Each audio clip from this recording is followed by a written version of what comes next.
মাসি বেড়াল মাসি বলো কোথা থেকে এসেছো?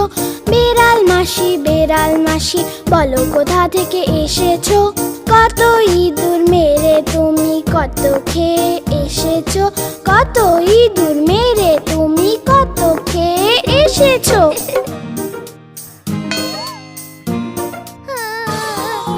কি বলি শিলাবন, আজ আমার পেট ভরেনি। একটা ইঁদুর খেলাম আমি, ওটা ছিল পচা ভীষণ।